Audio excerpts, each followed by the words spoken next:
As you know, this is an election year. Please read through the endorsements and make informed decisions. This means voting and listening to the voice of the engineers. This means running for political office or supporting your PAC committee. The first step is to make sure you're registered to vote. And vote with labor and protect and secure what we have and what we've gained for the last 85 years. You know, we always make the statement, union-friendly candidates. What do you really mean by that? As a union, we can't get involved in the other issues. They're extremely important, and everybody has a right to vote how they want to vote. But as a union, we got to look at the basics that are the core of our existence. Does a candidate support right to work or against right to work? Do they support prevailing wage?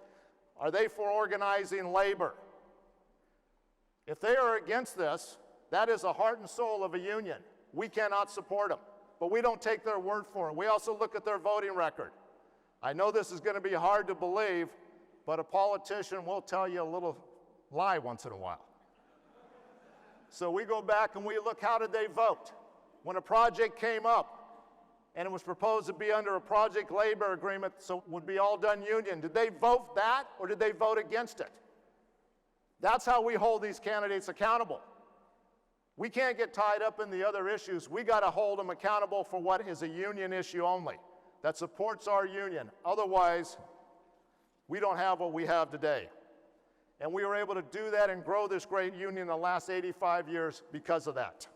We support heavily Jesse Ergen, the current mayor of Berkeley. Why? He supported helmets to hard hats for veterans coming in the construction industry. He supported PLAs in the downtown area to make sure that work was all done union. Those are the kind of candidates that we support.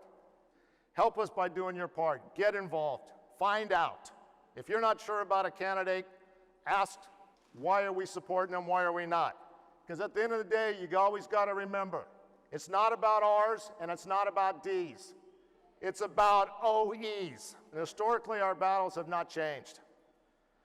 For decades, we have fought anti-labor, anti-union politicians from both parties.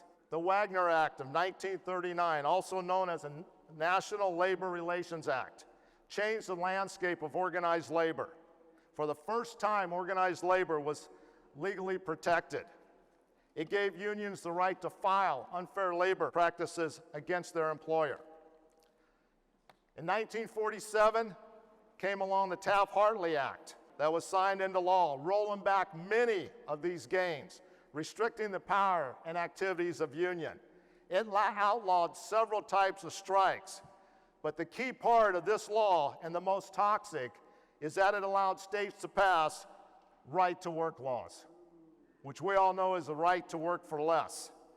This led to Nevada becoming a right-to-work state in 1951, and in 1955, Utah followed. Utah would eventually lose its state prevailing wage, which cut their wages and benefits in half overnight. And they are still there today. I think that you look at our contracts at the time, Utah was even or a little higher than California in 1982. Today, they are $25 an hour less in wages and half our fringes because they elected anti-union politicians that voted against labor. Perhaps the most lucrative of all the acts for operating engineers and all union labor across this country has been the $350 billion Infrastructure and Jobs Act during Biden's presidency. California, we had more than 1,300 projects. Utah, 491 projects. Nevada, 150 projects. Hawaii, 154 projects. And it's worth noting, and this is fact, this ain't hypothetical information. In the last 3 years, California has received 4 times more funding for our projects than they did in the previous 4 years. Hawaii, 3 times more funding in the last 3 years than they did in the previous 4. Utah, one of the reddest states out there, 8 times more funding in the last 3 years than they did in the previous 4. Nevada, 50 times more federal funding in the last 3 years than they did in the previous 4.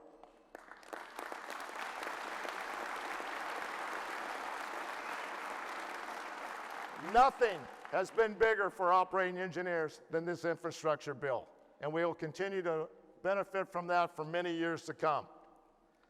As you can see, throughout history, there has been pro-union legislation meant to empower us and anti-union legislation meant to handicap us. There's no different today. We must continue to organize, strategize, and increase our job market and grow our great local. If you remember nothing from this meeting, please remember this one takeaway. For 85 years, we have fought to protect what is ours. Nothing has changed today. There are people out there that believe we should not have what we have. They do not believe we should have a voice in our work. They do not believe we should make the money that we make. They do not believe we should have union security in our contracts to protect us on the job sites. These battles are every day. And every election that comes up is why we fight for the candidates that we fight for. Unfortunately, probably 30% of our membership vote for candidates that oppose our issues because of other issues that are extremely important to them. But we will continue to educate our members to understand what the reasoning is behind why we endorse candidates that support union labor. We are fighters, we are not quitters.